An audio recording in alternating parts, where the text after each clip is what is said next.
Puji Tuhan, Bapak Ibu Saudaraku yang dikasihi oleh Tuhan. Hari ini kembali kita tetap belajar dalam kitab Imamat. Masih di dalam kitab Imamat pasal 3 ayat 1 sampai 17. Saudara baca kembali kitab Imamat pasal 3 ini karena waktu kami tidak membacanya pada saat ini. Bapak Ibu Saudaraku yang dikasihi Tuhan, Imamat pasal 3 ayat 1 sampai 5 itu bicara tentang lembu. Imamat 3 ayat 6 sampai 11 itu anak atau domba. Imamat pasal 3 ayat 12 sampai 17 itu berbicara tentang kambing. Apapun yang dipersembahkan, boleh betina atau jantan, tetapi tidak bercela.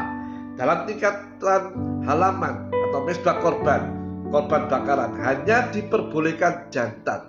Tetapi dalam tingkatan yang lebih tinggi, kita melihat ada jantan dan betina. Betina membayangkan pada wanita dalam Wahyu pasal 12 ayat 1, dan jantan membayangkan anak laki-laki dalam Wahyu pasal 12 ayat kelima. Semua ini akan dibawa naik. Anak laki-laki disabar kepada tata Allah, dan perempuan itu pun dibawa ke padang belantara jauh daripada muka ular ini. Di mana ada tempat di mana ular ini tidak bisa sampai, yaitu di sorga. Sebab di sini ular tak boleh lagi masuk. Dalam Wahyu pasal 12 ayat 9, di surga ada tempat di tata Allah di mana anak laki-laki itu berada, dan suatu tempat yang lain di mana perempuan ini dipelihara selama 3,5 tahun. Tetapi mereka yang di halaman itu diserahkan kepada Antikris. Wahyu pasal 11 ayat 1 sampai 2. Perempuan berarti gereja yang terus beranak, berbuah-buah, Tuhan Kristus yang penuh dengan pekerjaan Allah, sepenuh seperti dalam Wahyu 12 ayat 1. Anak laki-laki adalah bayangan dari orang-orang yang sempurna, yang keluar dari gereja yang penuh pekerjaan Allah sepenuh. Inilah orang-orang yang penuh dengan korban perdamaian, yang limpah dengan penyangkalan diri dalam dunia ini. Tidak bercela. Wahyu 3 ayat 4. Tidak ada orang yang tak pernah berdosa, tetapi karena kuasa darah Kristus yang luar biasa, maka semua dosa kita disucikan sampai bersih total. Yesaya pasal 1 ayat ke-18, seperti salju dan bulu domba. Saudara-saudariku, dan orang-orang seperti ini yang limpah dengan korban perdamaian, hidup dengan Kristus, senantiasa menang atas dosa, sehingga hidupnya tidak bercacat celah. Mereka berjalan dengan Allah dan selalu menang, sebab Kristus ada di dalamnya. Roma pasal 8 ayat ke-31.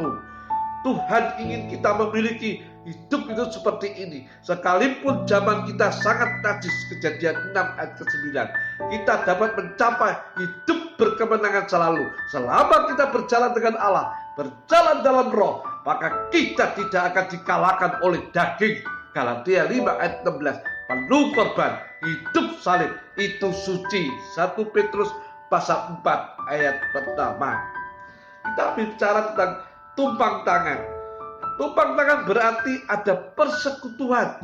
Tuhan ingin supaya orang-orang yang mempersembahkan korban perdamaian ini menjadi seperti korbannya yang tak bercela, yang bukan karena salahnya harus disembelih mati menanggung maksud-maksud tuannya. Begitu orang-orang yang berjalan dengan Allah, yang tak bercela, bukan saja mereka mau menderita, bukan karena dosa-dosa, 1 Petrus pasal 2 ayat ke-21, tetapi juga menderita karena melakukan maksud-maksud atau kehendak dari Allah, seperti Tuhan Yesus di Golgota. Orang ini menyembelih binatang korbannya di pintu kemah. Pintu kemah adalah pekerjaan Roh Kudus. Sebetulnya bukan binatangnya yang dibawa ke pintu kemah, tetapi orangnya, supaya ia boleh datang hampir dengan hadirat Allah oleh pekerjaan Roh Kudus. Maka kita dibawa masuk lebih tinggi dengan banyak korban-korban perdamaian kepada hadirat Allah sepenuh, yaitu dalam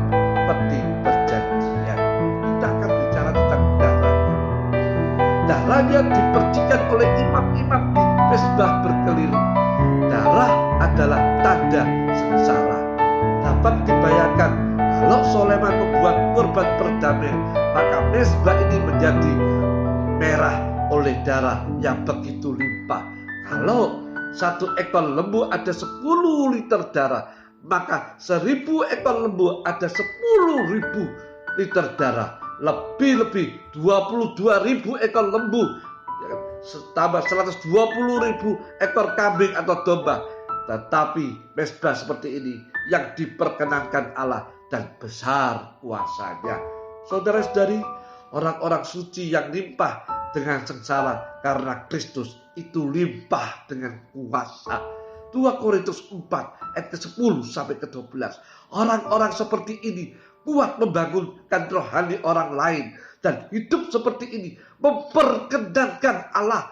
Bukan kita menyiksa diri kita sendiri, tetapi sukacita menerima tiap perkara yang sudah diizinkan. Matius pasal 10 ayat 30 sampai 31, dan sudah diukur Tuhan. 1 Korintus 10 ayat ke-13 bagi kita. Ini sengsara yang menurut kehendak Allah. 1 Petrus pasal 4 ayat 19. Jangan mencari salib sendiri, tetapi Tuhan yang akan mengatur semua. Kadang-kadang merupakan keputusan yang harus kita tentukan, yang sesuai dengan firman Tuhan. Saudara-saudari, tiap-tiap orang mempunyai ukurannya masing-masing dan akan datang dalam bentuk-bentuk yang sesuai dengan keadaan masing-masing. Sebab itu orang-orang suci bersyukur, tidak bersungut-sungut dalam segala perkara. Efesus 5 ayat ke-20. Tuhan begitu pandai dan menguasai seluruh dunia ini, sehingga dapat dengan tepat mendatangkan api ujian untuk tiap-tiap anak-anaknya di seluruh dunia. 1 Petrus pasal 4 ayat ke-12 serta 1 Petrus pasal 5 ayat ke-9. Sehingga emas dan perak dimurnikan, makin berharga dan indah di hadapan Tuhan. Saudara-saudari, orang-orang yang mempunyai mezbah penuh darah, itu orang-orang yang makin penuh dengan kuasa dan urapan Tuhan. Sebab itu bersukacitalah kau selalu, karena engkau sudah menyalakan pendobaan.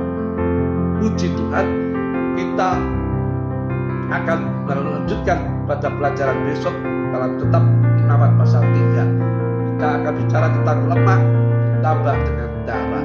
Puji Tuhan.